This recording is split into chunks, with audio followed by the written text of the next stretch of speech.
سیدنا و مولانا محمد وعلی آلہ سیدنا و مولانا محمد مبارک وسلم صلاۃ و سلام علیک یا رسول اللہ یا حبیب اللہ صلی اللہ تعالی علیہ وسلم۔ سیرت کا بیان چل رہا ہے اور سیرت میں سرکار مدینہ صلی اللہ تعالی علیہ وسلم کی زندگی پاک کا ایک روشن پہلو کہیں یا ایک سیرت کا نمایاں باب کہیں وہ جنگ احد ہے۔ جنگ احد میں بھی اللہ تعالیٰ نے مومنین کو فتح اور نصرت عطا فرمائی۔ جنگ احد چونکہ 3 ہجری میں ہوا یا 3 ہجری میں جنگ احد ہوئی، اور یہ جنگ تاریخ اسلام کے لحاظ سے اس لیے بھی تھوڑی یادگار ہے یا اس لیے بھی تھوڑی تاریخ میں نمایاں ہے کہ اس جنگ میں حالانکہ صحابہ کو فتح ملی، حالانکہ صحابہ کو اللہ تعالیٰ نے اس جنگ میں نصرت عطا فرمائی، مگر اس کے باوجود مومنین کا اور صحابہ کا اس جنگ میں نقصان بہت زیادہ ہوا تھا۔ اور چونکہ جو جنگ احد ہے، آپ جب بھی عمرہ جائیں یا جب بھی حج کے لیے جائیں تو ظاہر سی بات ہے مدینہ منورہ سے جنگ احد یا احد کا میدان کہیں یا احد کا پہاڑ کہیں، اصل میں احد کا پہاڑ ہے جس کی نسبت سے اس جنگ کو اس پہاڑ کے دامن میں یا اس پہاڑ کے قریب میں یہ جنگ ہوئی، اس لیے اس کا نام بھی جنگ احد ہوا ہے۔ اور یہ پہاڑ بھی بڑا بابرکت ہے جناب۔ یہ پہاڑ جو پہاڑ احد ہے، جبل احد ہے، یہ بھی بڑا بابرکت ہے۔ اس کے بارے میں ہمارے پیارے نبی صلی اللہ تعالی علیہ وسلم نے یہ ارشاد فرمایا ہے کہ جبل احد یعنی احد کا پہاڑ یہ وہ پہاڑ ہے جو مجھ سے محبت کرتا ہے۔ حضور نے اس پہاڑ کی خوبی بیان فرمائی، خاصیت بیان فرمائی کہ یہ پہاڑ مجھ سے محبت کرتا ہے، اور یہ پہاڑ مجھ سے محبت کرتا ہے اس لیے اللہ تعالیٰ اسے جنت میں داخل فرمائے۔ تو جنتی پہاڑوں میں سے ایک پہاڑ احد کا پہاڑ ہے۔ کبھی موقع ملا تو ضرور زیارت کریں جبل احد کی۔ تو جبل احد کے دامن میں یہ جنگ احد ہوئی، اس لیے اس کا نام احد یا جنگ احد کہا جاتا ہے۔ سرکار دو عالم صلی اللہ تعالی علیہ وسلم نے جب مشرکین کی طرف سے جب حملہ ہوا تو سرکار دو عالم صلی اللہ تعالی علیہ وسلم نے ایک میدان میں ایک ٹیلا ہے، ایک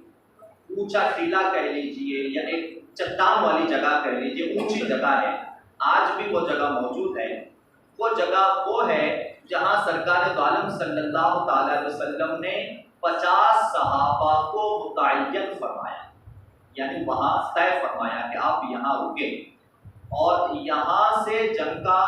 جائزہ لے، اور جب تک میں نہ کہوں کوئی یہاں سے نہ ہلے۔ سرکار دو عالم نے حکم دیا 50 صحابہ کو اس ٹیلے پہ کھڑا کر کے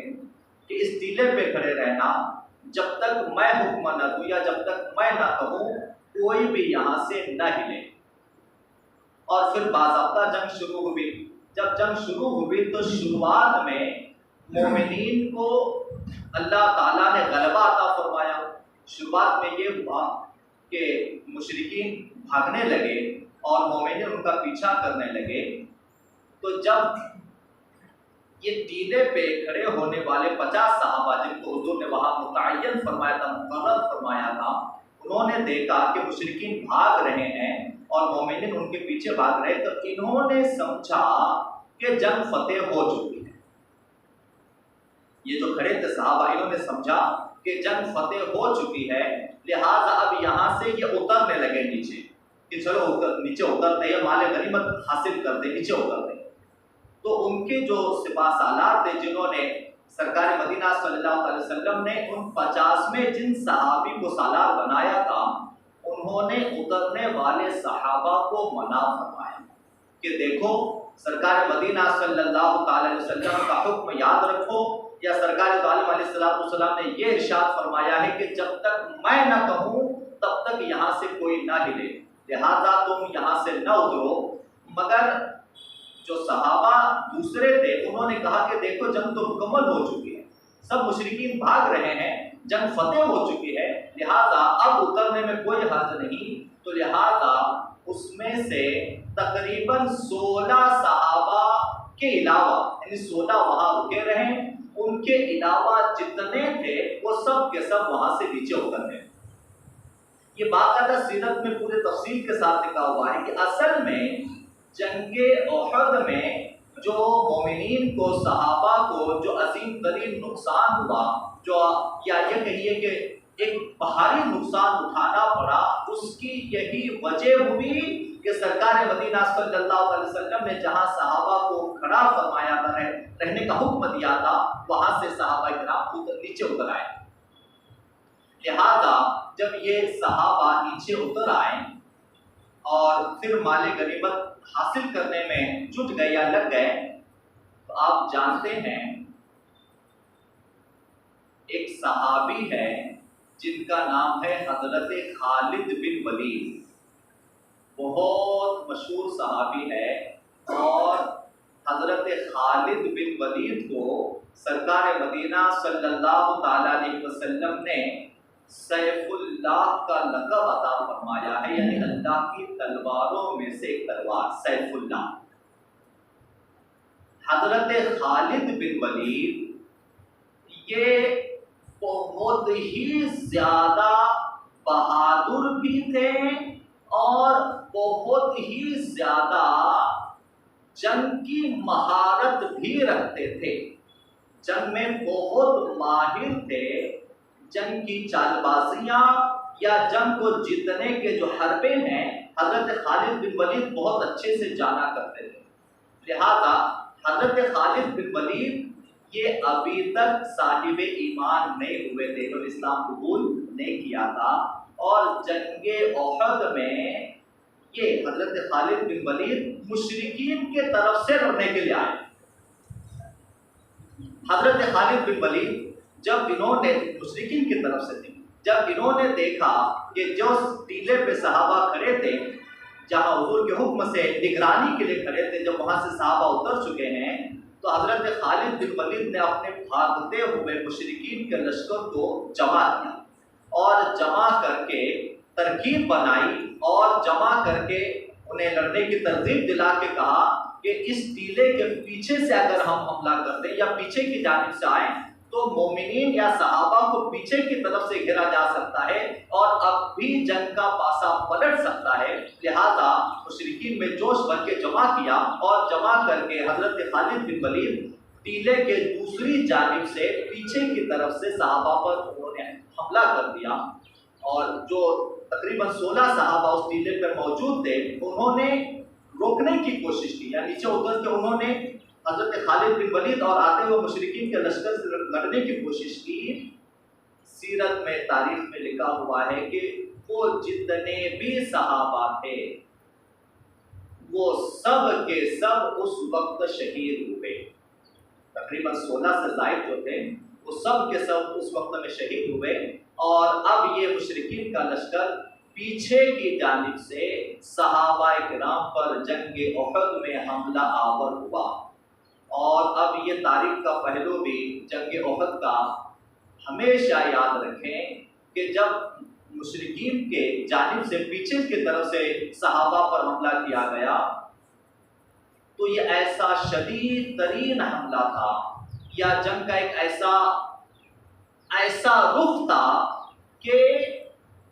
پیچھے کی جانب سے اور پھر جو آگے بھاگ رہے تھے انہوں نے بھی پلٹ کے بیک وقت دونوں طرف سے مومنین پر حملہ کیا، جس کی وجہ سے جنگ کا یوں کہیے کہ نقشہ ہی بدل گیا۔ جنگ احد میں یہ سمجھے کہ جنگ کا نقشہ ہی بدل گیا، اور بہت کثرت سے صحابہ کرام اس جنگ میں شہید ہوئے۔ یہاں تک کہ اب دو تین چیزیں ہیں اس جنگ کے تعلق سے جسے یاد رکھیں۔ یہی وہ جنگ ہے جس جنگ میں ہمارے آقا دونوں عالم کے تاجدار جناب احمد مصطفیٰ محمد مصطفیٰ صلی اللہ تعالی علیہ وسلم بذات خود بنفس نفیس خود بھی زخمی ہوئے تھے۔ ایک جہاں سرکار دو عالم، چونکہ سرکار دو عالم صلی اللہ علیہ وسلم خود جنگ میں لڑنے کے لیے کبھی بھی شریک نہیں ہوئے، یا اس کو یوں سمجھیے کہ سرکار دو عالم صلی اللہ تعالی علیہ وسلم خود تلوار اٹھا کر لڑنے کبھی نہیں۔ سیرت کا یہ پہلو ہمیشہ اپنے دماغ میں فٹ بٹا لیں، ہمیشہ اسے اپنے ذہن میں محفوظ کر لیں کہ رحمت للعالمین صلی اللہ علیہ وسلم کبھی بھی تلوار اٹھا کر جس جنگ میں بھی شریک ہوئے، کبھی خود ہاتھ میں تلوار اٹھا کر لڑنے کے لیے میدان جنگ میں کبھی خود تشریف نہ لے گئے۔ کیوں؟ کیونکہ سرکار دو عالم صلی اللہ تعالی علیہ وسلم رحمت للعالمین ہے، کبھی لڑنے کے لیے خود تشریف نہ لے گئے، صرف بحیثیت بادشاہ کہہ لیں یا بحیثیت سپہ سالار کہہ لیں یا بحیثیت نبی و رسول کہیں یا بحیثیت تمام عالم کے مومنین اور مسلمانوں کے امیر و سالار کی حیثیت سے سرکار دو عالم موجود ضرور رہے، موجود رہیں، مگر خود تلوار اٹھا کے لڑنے کے لیے کبھی تشریف نہ لے گئے۔ تو لہذا جس خیمے میں یا جس جگہ پر سرکار دو عالم صلی اللہ علیہ وسلم تشریف فرماتے، کافرین نے اس پر بھی حملہ کیا اور معاذ اللہ کوشش کی سرکار دو عالم صلی اللہ تعالی علیہ وسلم کو شہید کرنے کی،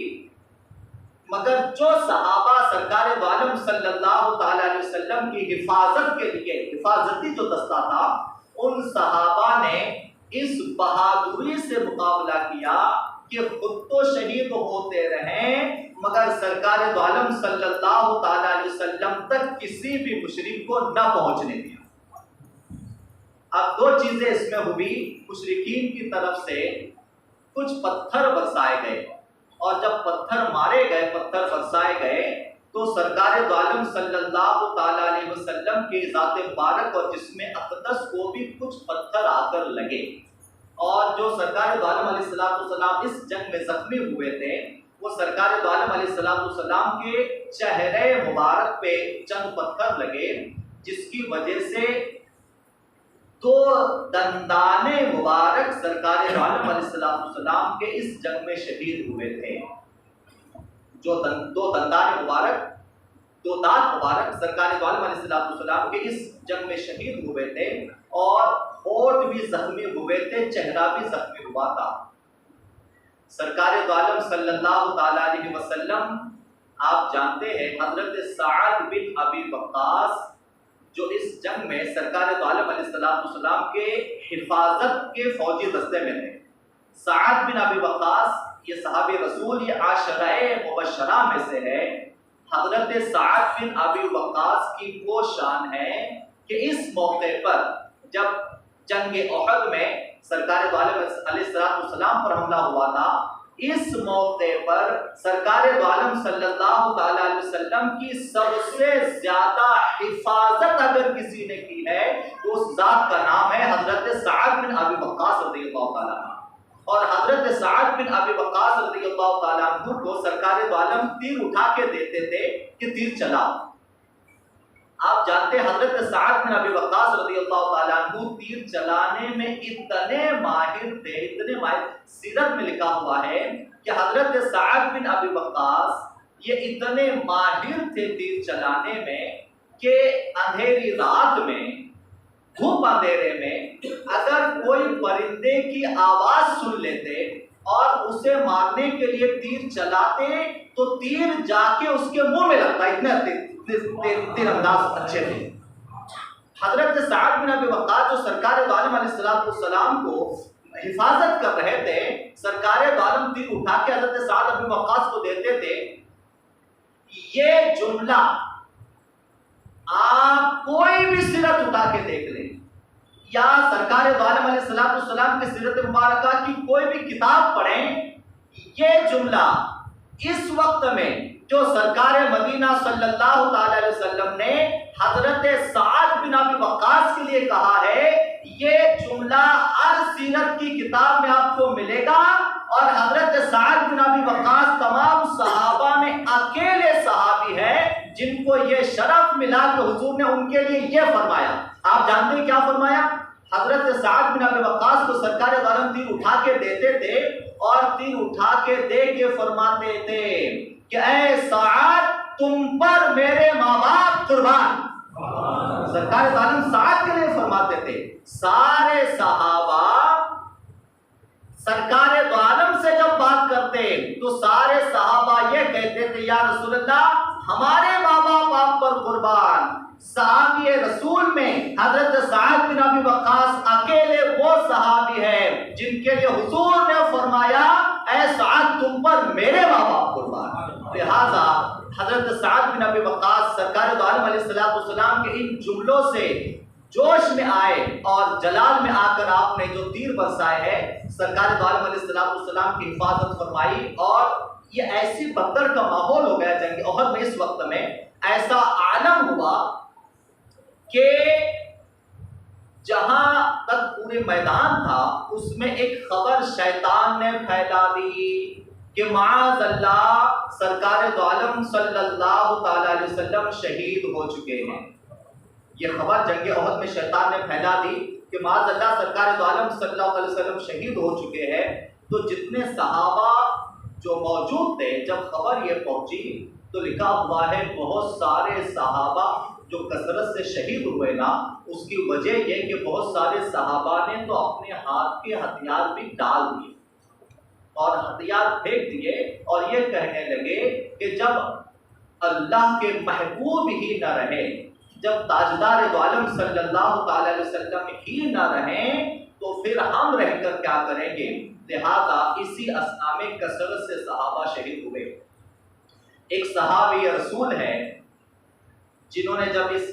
کیفیت کو محسوس کیا، سرکار دو عالم علیہ السلام کے خیمے کی طرف دوڑ کر آئے اور سرکار دو عالم علیہ السلام کی خبر لی، اور جب پتا چلا کہ حضور زخمی ہے مگر صحیح و سلامت ہے تو لہذا بہت گرم جوشی کے ساتھ ایک فلک شگاف آواز بلند کرتے ہوئے میدان احد میں گھوڑے کو دوڑاتے ہوئے کہنے لگے کہ اے مومنو، اے صحابہ سنو، اللہ کے محبوب خیر و عافیت سے۔ انہوں نے اعلان کرنا شروع کیا اے صحابہ سنو، اللہ کے محبوب خیر و عافیت سے ہے، لہذا ہرگز یہ نہ سمجھنا کہ اللہ کے رسول شہید ہو چکے ہیں، لہذا حضور خیر و عافیت سے ہے۔ جب یہ اعلان ہوا تو صحابہ میں پھر جوش آیا، اور پھر جا کے جب صحابہ نے دوسری مرتبہ حملہ کیا تو اب یہ حملہ ایسا تھا، اللہ کی مدد بھی ہوئی، اور پھر صحابہ کو اللہ تعالیٰ نے ایسی فتح عطا فرمائی کہ مشرکین پیٹھ دکھا کر بھاگنے لگے، اور پھر اس جنگ میں اللہ تعالیٰ نے مومنین کو فتح عطا فرمائی۔ آپ جانتے ہیں یہ سیرت کے کچھ علمی نکات ہیں جو ہمیشہ یاد رکھیں۔ سرکار دو عالم صلی اللہ، یہ وہ جنگ ہے جنگ احد، یقیناً کثرت سے نقصان مومنین کا ہوا، بھلا اس سے بڑا نقصان اور کیا ہو سکتا ہے کہ اس جنگ میں دونوں عالم کے تاجدار بذات خود زخمی ہوئے۔ اس سے بڑا نقصان اور کیا ہو سکتا ہے کہ اس جنگ میں دونوں عالم کے تاجدار صلی اللہ علیہ وسلم کے دندان مبارک تو شہید ہوئے تھے، شدید ترین زخمی ہوئے تھے، 70 صحابہ اس جنگ میں شہید ہوئے۔ اور دیکھیں حالانکہ مومنین کو اس جنگ میں فتح ہوئی مگر 70 صحابہ شہید ہوئے اس جنگ میں۔ آپ جانتے ہیں مومنین کو فتح ہوئی ہے اور مشرکین پیٹھ دکھا کر بھاگے ہیں، مگر اس جنگ میں مومنین کی شہادت، صحابہ کی شہادت زیادہ ہوئی ہے، کافرین کی طرف سے مقتولین کی تعداد کم ہے۔ اس جنگ میں صحابہ زیادہ شہید ہوئے ہیں اور کافرین کی طرف سے مقتولین کی تعداد کم ہے، اس کے باوجود اللہ تعالیٰ نے مومنین کو فتح عطا فرمائی۔ یہی وہ جنگ ہے جس میں سرکار دو عالم صلی اللہ تعالی علیہ وسلم کی کچھ نمازیں بھی قضا ہوئی ہے۔ یہی وہ جنگ ہے جس جنگ میں سرکار دو عالم صلی اللہ تعالی علیہ وسلم کی چند نمازیں قضا ہوئی ہے۔ تو سرکار دو عالم صلی اللہ علیہ وسلم کی پوری زندگی پاک میں صرف یہی وہ دن تھا جنگ احد کا جس دن میں تاجدار دو عالم صلی اللہ علیہ وسلم کی چند نمازیں بھی قضا ہوئی ہے۔ لہذا جب جنگ مکمل ہوئی، جب جنگ مکمل ہوئی، مشرکین بھاگ گئے اور اللہ تعالیٰ نے صحابہ کو فتح عطا فرمائی۔ اب دیکھیں سرکار دو عالم، حالانکہ گزشتہ جمعہ کیا گیا کہ اسی جنگ میں اسد اللہ و رسولہ سرکار دو عالم صلی اللہ علیہ وسلم کے سگے چچا محترم حضرت سیدنا امیر حمزہ رضی اللہ تعالیٰ عنہ بھی انتہائی بے دردی کے ساتھ شہید کیے گئے تھے، اور تقریباً 70 صحابہ اور شہید ہوئے تھے۔ جنگ کے بعد سرکار دو عالم صلی اللہ علیہ وسلم نے اسی مقام پہ قبریں کھود کر تمام صحابہ کو دفن فرمایا، اور تمام صحابہ کو دفن فرمایا۔ اب آئیے جناب، وہ احد کا مقام ضرور اللہ موقع دے تو احد کی زیارت کرے، ضرور اللہ موقع دے تو احد کے ان تمام صحابہ کی مقدس قبروں اور مقدس مزارات کی زیارت کریں۔ آپ جانتے ہیں سرکار دو عالم صلی اللہ کیوں زیارت کریں؟ سرکار دو عالم صلی اللہ تعالی علیہ وسلم پھر بعد میں یہ 3 سنے ہجری اور 3 سنے ہجری کے بعد ہر سال شہدائے احد کا مقام دے گے، وہ صحابہ جو احد میں شہید ہوئے۔ سرکار دو عالم صلی اللہ تعالی علیہ وسلم اس کے بعد ہر سال جب وہ تاریخ آتی، جنگ احد کی تاریخ، یہ 3 سنے ہجری، اس کے بعد ہر سال جب جنگ احد کی تاریخ آتی، سرکار مدینہ صلی اللہ تعالی علیہ وسلم تمام صحابہ کو لے کر احد کے میدان میں تشریف لاتے تھے، اور احد کے میدان میں آ کے تمام صحابہ کی قبروں کی خود زیارت کرتے تھے۔ لوگ کہتے ہیں قبروں کی زیارت کرنا کہاں ہے؟ جناب احد کے صحابہ اور شہدائے احد کے قبروں کی زیارت کرنا یہ تو خود تاجدار دو عالم کی سنت مبارکہ ہے، اور ہر سال آتے تھے، اور ہر سال آ کر وہاں بیٹھ کر، یعنی سرکار دو عالم آتے ایسا نہیں کہ زیارت کر کے جاتے، ایک ممبر لگایا جاتا ہے، ایک اونچی جگہ لگائی جاتی جس پہ سرکار دو عالم کھڑے ہوتے تھے، اور کھڑے ہو کے شہدائے احد کی تاریخ بیان کرتے، اور شہدائے احد کی تاریخ بیان کر کے یہ فرماتے تھے کہ اے میرے صحابہ، یہ احد کے صحابہ یعنی شہدائے احد کی قبروں کی ضرور زیارت کیا کرو، اور زیارت کر کے شہدائے احد کو سلام کیا کرو، شہدائے احد کے قبروں کی زیارت کیا کرو، شہدائے احد کی قبر کی زیارت کیا کرو۔ سرکار دو عالم ارشاد فرماتے ہیں کہ جب کوئی شہدائے احد کے صحابہ کی زیارت کرتا ہے، یعنی وہ مقام ہے، آپ جائیں گے تو آپ کو سمجھ میں آئے گا کہ ایک مقام ہے جہاں پہ تمام صحابہ دفن کیے گئے ہیں احد کے۔ حضور ارشاد فرماتے ہیں کہ جب کوئی وہاں جا کر شہدائے احد کو سلام کرتا ہے، السلام علیکم یا شہدائے احد، تو حضور ارشاد فرماتے ہیں یہ صحابہ اس کے سلام کا باقاعدہ جواب دیتے ہیں، اور باقاعدہ جواب دیتے ہیں۔ ایک صحابی کا بیان ہے کہ میں ایک مرتبہ احد کے پاس سے گزرا، اور احد کے پاس سے گزر کر میں نے تمام شہدائے احد کو سلام کیا، اور سلام کر کے یہ بھی کہا السلام علیکم یا سید الشہداء، خصوصی طور پہ حضرت امیر حمزہ کو سلام کیا، سید الشہداء کو السلام علیکم یا سید الشہداء۔ جب سلام کیا تو وہ صحابی کہتے میں نے اپنے کانوں سے کھلے الفاظ میں کھلی آواز سنی کہ مجھے جواب آ رہا ہے وعلیکم السلام ورحمۃ اللہ وبرکاتہ۔ لہذا شہدائے احد کو سلام کرنا یہ خود ہمارے نبی کی سنت ہے، اور ان کی قبروں کی زیارت کرنا یہ خود سرکار دو عالم کی سنت بھی ہے اور حکم بھی ہے۔ لہذا ضرور اللہ موقع عطا فرمائے تو شہدائے احد کی زیارت کریں گے۔ یہ سن 3 ہجری میں الغرض مومنین کو یہ دوسری جنگ تھی جس میں اللہ تعالیٰ نے فتح عطا فرمائی، اور اس فتح کے بعد مشرکین مکہ کے حوصلے اتنے پست ہو گئے، اب اتنے شکستہ ہو گئے کہ اب اس کے بعد کسی بھی جنگ کے لیے وہ کبھی نہ آ سکے۔ یہ سن 3 ہجری سے لے کر سن 6 ہجری تک، یعنی اب یہ جو 3 سال اس کے بعد کے گزرے، یہ مدینہ منورہ میں انتہائی پرامن طریقے سے گزرے۔ اور اب یہ جو 3 سال ہے، انہی 3 سالوں میں کبھی موقع ملا تو انشاءاللہ آئندہ جمعہ اگر موقع ملا تو اس کی تفصیلات درج کریں گے۔ انہی 3 سالوں میں جب پرامن طریقے سے مدینہ منورہ میں جو ہے صحابہ کا یہ وقت گزرا، اور انہی 3 سالوں میں کثرت سے اسلام پھیلا۔ انہی 3 سالوں میں کثرت سے، اب آپ اندازہ کریں کہ یہاں جب جنگ بدر ہوئی تھی سن 2 ہجری میں تو کل صحابہ کی تعداد تھی 313، اور 6 سال آنے تک یعنی اگلے 3 سال گزرنے تک صحابہ کی تعداد تقریباً 20,000 کے قریب ہو چکی، اور انہی 3 سالوں میں ایک پرامن طریقے سے کثرت سے اسلام پھیلا۔ اور 3 سال کے بعد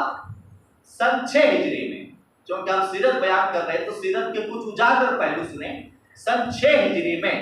جب یہ 3 سال گزر گئے جنگ احد کو، سن 6 ہجری میں 3 سال کے بعد سرکار دو عالم صلی اللہ تعالی علیہ وسلم نے ارادہ فرمایا کہ عمرہ کیا جائے، کیونکہ جب سے ہجرت فرما کے حضور مدینہ آئے تھے تب سے لے کر اب تک 6 سال ہو چکے تھے، سرکار دو عالم علیہ السلام مکہ شریف تشریف نہیں لے گئے تھے۔ تو 6 سال کے بعد سن 6 ہجری میں حضور نے ارادہ فرمایا کہ لاؤ عمرہ کیا جائے، مکہ شریف جا کے عمرہ کیا جائے۔ لہذا چند صحابہ یعنی تقریباً کچھ ہزار کی تعداد میں صحابہ کو لے کے سرکار دو عالم صلی اللہ علیہ وسلم عمرہ کے لیے چلے، اور یہ موقع ہے جسے سیرت میں ایک بہت بڑا مقام حاصل ہے، جو حضور صلی اللہ علیہ وسلم کا پہلے عمرہ کرنے کے لیے مدینہ سے مکہ شریف جانا۔ یہ موقع ہے جسے سیرت میں کہیں، اور اس کا ذکر صرف سیرت میں نہیں جناب، اس سفر میں جو معاملات پیش آئے نا اس کا ذکر تو حدیث کے ساتھ ساتھ قرآن میں بھی موجود، چونکہ سرکار مدینہ صلی اللہ علیہ وسلم چند صحابہ کو ساتھ میں لے کر عمرہ کے ارادے سے چلے، احرام پہن لیا، اور احرام پہن کر سرکار دو عالم علیہ السلام اسی لیے جو عمرہ ہے نا، عمرہ چلتے چلتے ایک سنت سیکھتے چلیں یا اس کے علم کا اضافہ کرتے چلیں۔ ایک سنت ہے جناب عمرہ کے لیے، عمرہ ہم جاتے ہیں، بے شک ہم عمرہ کرتے ہیں، اللہ تعالیٰ ہمیں آپ کو توفیق عطا فرمائے، ہو سکے تو تھوڑا سا اس میں مشکلات ہوتے ہیں اور تھوڑا سا اس میں جو ہے اخراجات ہوتے ہیں، مگر ہو سکے تو اس سنت پر ضرور عمل کریں۔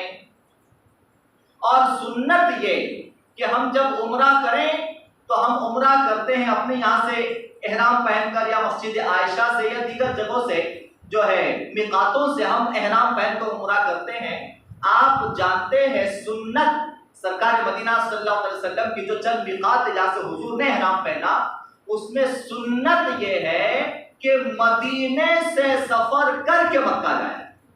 عمرہ کی سنتوں میں سے ایک سنت یہ ہے کہ مدینے سے سفر کر کے مکہ جایا جائے، اور جو میقات مدینے سے مکہ کے راستے میں جو میقات ہے وہاں سے احرام پہن کر عمرہ کرنا، یہ حضور کی خود سنت مبارکہ ہے۔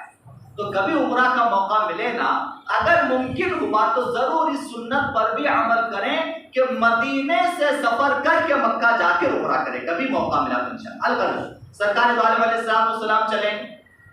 اور جب ایک مقام پر پہنچے تو چونکہ مشرکین مکہ والے،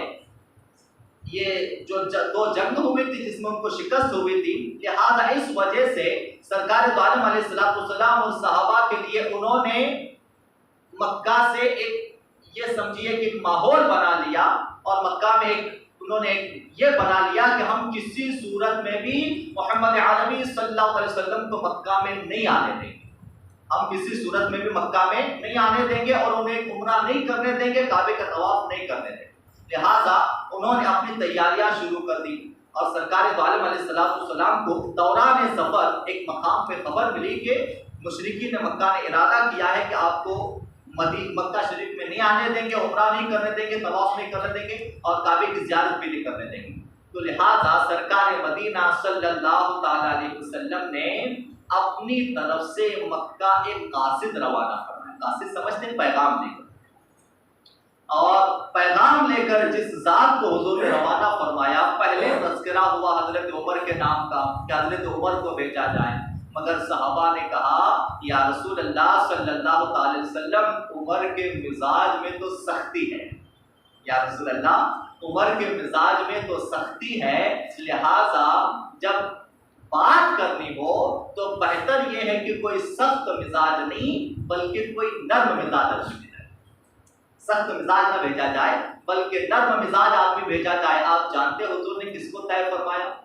بات کرنے کے لیے، جانے کے لیے سرکار دو عالم علیہ السلام نے جس ذات کو طے فرمایا اس ذات کا نام ہے ذو النورین، حضرت سیدنا عثمان غنی رضی اللہ تعالیٰ عنہ کی ذات۔ حضور نے ارادہ فرمایا، حکم دیا کہ عثمان تم جاؤ اور جا کر مکہ والوں سے کہو کہ ہمارا جنگ کا کوئی ارادہ نہیں ہے، نہ ہم لڑنا چاہتے ہیں، کوئی ارادہ نہیں، اور کسی صورت میں بھی ہم جنگ نہیں کرنا چاہتے، بس ہمیں اجازت دو کہ ہم مکہ آئے اور عمرہ کریں، کعبے کا طواف کرنا چاہتے، اس کے سوا کچھ نہیں، خانے خدا کی زیارت کرنا چاہتے۔ لہٰذا حضرت عثمان غنی رضی اللہ تعالیٰ عنہ گئے، مگر پھر بھی وہاں تفصیلات تو بہت زیادہ ہے، مگر مختصر میں عرض کر دیں کہ حضرت عثمان غنی کے جا کر کافرین کو سمجھانے کے باوجود بھی کافرین نے کہا کہ نہیں، کسی صورت میں بھی ہم آپ کو نہیں آنے دیں۔ لہذا حضرت عثمان غنی رضی اللہ تعالیٰ عنہ واپس تشریف لائے۔ یہاں پہ دو چیزیں ہوئی، تاریخ ہے۔ اول چیز یہ کہ سرکار دو عالم صلی اللہ تعالیٰ علیہ وسلم حضرت عثمان غنی کو روانہ فرمانے کے بعد جب کچھ دیر ہو گئے، آنے میں تاخیر ہو گئی، تاخیر سے مراد کچھ دن گزر گئے، حضرت عثمان غنی واپس نہیں آئے، تو یہاں کسی نے آ کر خبر دی کہ مکہ میں حضرت عثمان غنی رضی اللہ تعالیٰ عنہ شہید ہو چکے ہیں، ان کو شہید کر دیا گیا ہے، حالانکہ ایسا نہیں ہوا۔ تو جب خبر آئی تو سرکار مدینہ صلی اللہ تعالی علیہ وسلم نے یہاں جس مقام پہ حضور ٹھہرے ہوئے تھے اس مقام کو حدیبیہ کہا جاتا ہے، اور وہ بھی مقام آج بھی موجود ہے، کبھی موقع ملا تو زیارت کریں۔ اور اس مقام کو اس لیے بھی ایک فضیلت حاصل ہے اور تاریخ کا اس کے لیے بھی ایک اہمیت حاصل ہے اس مقام کو کہ اسی جگہ پر دو چیزیں ہوئی تھی۔ اول چیز یہ کہ اسی مقام پہ جب سرکار دو عالم علیہ السلام کو خبر ہوئی کہ حضرت عثمان غنی کو شہید کر دیا گیا مکہ میں، تو سرکار مدینہ صلی اللہ تعالی علیہ وسلم نے تمام تقریباً 6000 صحابہ کو جمع کیا، اور تقریباً 6000 صحابہ کو جمع کر کے یہ حکم ارشاد فرمایا کہ اگر حضرت عثمان غنی کو شہید کر دیا گیا ہوگا تو بخدا ہم حضرت عثمان غنی کی شہادت کا قصاص ضرور لیں گے۔ لہذا اس لیے سرکار مدینہ صلی اللہ علیہ وسلم نے تمام صحابہ کی بیعت لی۔ بیعت کہتے ہیں مرید بنانا، لوگ کہتے ہیں مرید بنانا کہاں سے ہے؟ سرکار دو عالم صلی اللہ علیہ وسلم نے اس موقع پہ تمام صحابہ کی بیعت لی ہے، تمام صحابہ کو مرید بنایا، اور یہ بیعت کرنا، تمام صحابہ کی بیعت لینا، یہ اللہ تعالیٰ نے اس کا ذکر قرآن میں بھی فرمایا ہے۔ ان الذین یبایعونک انما یبایعون اللہ، 26واں پارہ سورہ فتح میں اللہ تعالیٰ نے اس بیعت کا ذکر فرمایا ہے کہ سرکار دو عالم نے ایک ایک صحابی کا ہاتھ اپنے ہاتھ میں لیا اور تمام صحابہ کی بیعت فرمائی۔ ایک چیز یہ، اسی لیے اس بیعت کو بیعت رضوان کہا جاتا ہے، اس کا ذکر قرآن میں موجود ہے۔ ایک چیز خوبصورت کی ہے۔ دوسری چیز یہ کہ جب حضرت عثمان غنی واپس آئے خیر و عافیت کے ساتھ اور پیغام لائے کہ کسی صورت میں بھی وہ راضی نہیں ہے مکہ والے آنے دینے کے لیے، تو اس مقام پہ ایک صلح ہوئی۔ صلح یعنی اہل مکہ اور صحابہ اور حضور کے درمیان ایک صلح ہوئی تھی، ایک معاہدہ لکھا گیا تھا، جسے کہیے کہ صلح یعنی آج کے بعد ہم لڑائی نہیں کریں گے اور تمہاری شرطیں ہم کو منظور، ہماری شرطیں تم کو منظور۔ تو ایک صلح ہوا تھا جسے صلح حدیبیہ کہا جاتا ہے۔ جناب یہ جو صلح ہوئی تھی نا، مختصر میں اس کے چند نکات آپ کے سامنے عرض کر دیں۔ یہ جو صلح ہوئی تھی صلح حدیبیہ، سرکار دو عالم علیہ السلام جب حضرت عثمان غنی واپس آئے اور واپس آنے کے بعد خبر لائے کہ اہل مکہ کسی صورت میں بھی راضی نہیں ہے کہ حضور کا آنے دیا جائے، لہذا اہل مکہ نے اپنا ایک آدمی بھیجا، اور اپنا ایک آدمی بھیجا حضور کی اس گزارش پر کہ ہم چاہتے ہیں کہ آپس میں صلح کر لی جائے، کچھ آپس میں بات چیت کر لی جائے۔ تو ایک آدمی بھیجا اور اس آدمی کا نام عمرو، وہ آیا اور آ کر سرکار دو عالم علیہ السلام کے سامنے بیٹھا اور کہا کہ اے محمد صلی اللہ علیہ وسلم کہو کیا کہتے ہو؟ تو حضور نے اپنی طرف سے صلح کی پیشکش کی، مشرکین کی طرف سے اپنی طرف سے حضور نے پیشکش کی کہ ہم چاہتے ہیں کہ ہمارے دونوں کے درمیان صلح ہو جائے، اور صلح ہو جائے، معاہدہ طے ہو جائے، جو آپ کے شرط ہے وہ ہمیں منظور، جو ہماری شرط ہے وہ آپ کو منظور۔ تو یہ جو آیا ہوا شخص تھا یہ اول تو صلح کے لیے راضی نہیں ہوا، اور سرکار مدینہ صلی اللہ علیہ وسلم کے سامنے بیٹھ کر، تمام صحابہ موجود، سرکار دو عالم علیہ السلام کے سامنے بیٹھ کر سرکار دو عالم کے ساتھ اتنی بدتمیزی کے ساتھ اور اس نے اتنے گستاخانہ انداز میں بات کر رہا تھا۔ سیرت میں لکھا ہوا ہے کہ سرکار دو عالم انتہائی متانت اور انتہائی سنجیدگی کے ساتھ نرم لہجے میں بات کر رہے تھے، اور یہ کڑک لہجے میں، سخت لہجے میں بات کرتے ہوئے، سیرت میں لکھا بات کرنے کا انداز اس کا یہ تھا کہ ہاتھ آگے بڑھاتا تھا بات کرتے کرتے تو ہاتھ تاجدار مدینہ صلی اللہ تعالی علیہ وسلم کی داڑھی شریف کو چھو جاتا، اور اس نے کرخت لہجے میں اور بدتمیزی، بے ادبی، گستاخی والے لہجے میں بات کر رہا تھا۔ اس کے باوجود سرکار مدینہ صلی اللہ تعالی علیہ وسلم نے وہاں نرم لہجے میں بات کر کے صلح فرمائی تھی۔ سیرت کا ایک نمایاں پہلو ہے، اور جو صلح ہوئی تھی نا وہ سارے شرائط اہل مکہ کی طرف سے رکھے گئے تھے۔ سرکار مدینہ صلی اللہ علیہ وسلم نے سارے شرطوں کو قبول فرما لیا۔ اب کبھی موقع ملا تو اب گھڑی اجازت نہیں دے رہی ہے، آئندہ جمعہ انشاءاللہ وہ شرائط کیا تھے اور پھر وہ شرائط حضور نے کیوں قبول فرمائے تھے اس کا ایک پہلو آپ کے سامنے عرض کریں گے انشاءاللہ، اور اس کے بعد جو اللہ تعالیٰ نے مومنین کو ایک آخری فتح عطا فرمائی، جو فتح ساری دنیا پر غلبہ کرنے والی تھی، انشاءاللہ کیا جائے گا۔ اللہ تعالیٰ ہمیں آپ کو سیرت مبارکہ کو سمجھنے، پڑھنے، جاننے کی توفیق عطا فرمائے۔ باقی دعوانا الحمدللہ رب العالمین۔